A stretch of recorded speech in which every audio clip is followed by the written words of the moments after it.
नमस्कार साथियों, अगर आपकी उम्र 60 साल के ऊपर हो चुकी है और आप सीनियर सिटीजन हो, फिर चाहे आप महिला हो या पुरुष हो, तो भारत सरकार मोदी सरकार की तरफ से देश भर के सभी 60 वर्ष से ऊपर के बुजुर्गों को नए बजट 2025 में कई सारे उपहार, तोहफे और सुविधाएं दी हैं। फिर चाहे आप देश भर के किसी भी राज्य में रहते हो, तो आप इन सभी सुविधाओं का लाभ 6 अप्रैल 2025 से ले पाएंगे। लेकिन काफी सारे लोग ये नहीं जानते कि आखिरकार सीनियर सिटीजन है कौन। खासकर वो लोग जो गाँव में रहते हैं, उनको इसके बारे में पता नहीं होता है। तो आप सभी को मैं बता दूं कि पुरुष जिनकी उम्र 60 वर्ष से ऊपर है और कोई भी महिला जिनकी उम्र 58 साल से ऊपर है, तो वे लोग सीनियर सिटीजन की कैटेगरी में आते हैं। यानी कि सभी बुजुर्ग साथियों को माननीय प्रधानमंत्री जी ने कई सारी सुविधाएं और लाभ देने का प्रावधान इस बजट 2025 में किया है। और कई बुजुर्ग साथी ऐसे भी हैं जिनकी आर्थिक स्थिति सही नहीं है। ऐसे सभी सीनियर सिटीजन के लिए सरकार ने एक स्पेशल कानून बनाया है, जिनके अंतर्गत यह लाभ देने की बात कही गई है। तो इनमें से लाभ तो कई सारे हैं, लेकिन आज की इस वीडियो में मैं आपको इन सभी लाभों में से 5 बड़े लाभ बताऊंगा, जो आप 6 अप्रैल 2025 से सभी सीनियर सिटीजन ले पाएंगे। अगर आप भी सीनियर सिटीजन की कैटेगरी में आते हैं, तो आपको समय रहते हुए ये 5 लाभ जान लेने चाहिए। और साथियों, अगर आप इस चैनल पर नए हो तो वीडियो को लाइक कर दीजिए और चैनल को सब्सक्राइब जरूर कर लें, ताकि आगे भी आपको ऐसे ही काम की जानकारी मिल पाए। तो चलिए जानते हैं विस्तार से। तो साथियों, सबसे पहले जो सुविधा सीनियर सिटीजन को दी जाती है वो है रेलवे हवाई यात्रा में रियायतें। देखिए, भारत सरकार ने यह निर्णय किया है कि 1 अप्रैल 2025 से देश भर के सभी सीनियर सिटीजन को रेलवे और हवाई यात्रा में विशेष छूट दी जाएगी। पहले भी यह सुविधा थी, लेकिन अब इसे बढ़ा दिया गया है और रेलवे यात्रा में छूट। तो यहाँ पे देखिए, रेलवे और हवाई यात्रा में रियायतें, यानी कि सरकार ने सीनियर सिटीजन को यात्रा में विशेष छूट दी है। अब आगे देखिए, रेलवे यात्रा में छूट।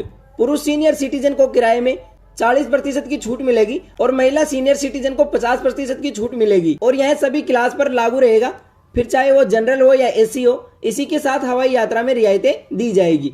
एयर इंडिया द्वारा घरेलू उड़ानों पर विशेष छूट दी जाएगी। टिकट बुकिंग में प्राथमिकता की सुविधा मिलेगी। तो पहला ये लाभ सीनियर सिटीजन को दिया जाएगा।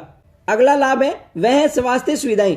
देखिए, भारत में सभी सीनियर सिटीजन का इलाज मुफ्त किया जाता है, लेकिन अभी भी बहुत सारे लोग इस सुविधा से अनजान हैं। सरकार ने 70 साल से अधिक उम्र के बुजुर्गों के लिए आयुष्मान भारत योजना चलाई हुई है। इस योजना के अंतर्गत 5 लाख रुपए की गारंटी कार्ड सरकार द्वारा प्रदान किया जाता है। इस कार्ड के जरिए बुजुर्ग देश के किसी भी सरकारी या प्राइवेट अस्पताल में मुफ्त इलाज करा सकते हैं। और आयुष्मान कार्ड केवल गरीबों के लिए नहीं, बल्कि 70 वर्ष से अधिक उम्र के सभी वरिष्ठ नागरिक इसे मुफ्त में बनवा सकते हैं। तो यह सुविधा भी सरकार की तरफ से सीनियर सिटीजन को दी गई है।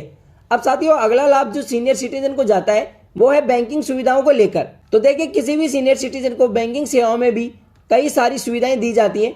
यदि किसी वरिष्ठ नागरिक के बैंक में फिक्स्ड डिपॉजिट यानी एफडी करवाई है, तो 2025 के इस बजट में यह नियम लागू किया गया है कि 1 लाख रुपए तक के ब्याज पर कोई टीडीएस नहीं कटेगा। यानी कि अगर आप किसी भी तरह की महिला हैं या फिर पुरुष हैं, तो इसी के साथ कई सारे सीनियर सिटीजन ऐसे भी हैं जो अपने मकान को किराए पर देकर आमदनी कमाते हैं। यदि आप उन्हें ऑनलाइन पेमेंट या चेक के द्वारा की गई राशि मिलती है, तो यह राशि 6 लाख रुपए से या उससे कम है, तो उस पर भी कोई टीडीएस नहीं कटेगा। तो यह भी एक खुशखबरी है, सरकार ने सीनियर सिटीजन को दी है।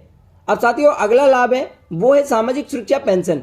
यानी कि देखिए, सरकार ऐसे सभी बुजुर्गों को सामाजिक सुरक्षा पेंशन के रूप में कुछ रुपए प्रति माह के हिसाब से देती है। हालांकि यह राशि हर राज्य में अलग अलग होती है, जो सरकार के ऊपर निर्भर है। जैसे कि हरियाणा में 3000 रुपए प्रति माह दी जाती है, ऐसे ही दिल्ली में 2500 से 3000 रुपए प्रति माह दी जाती है।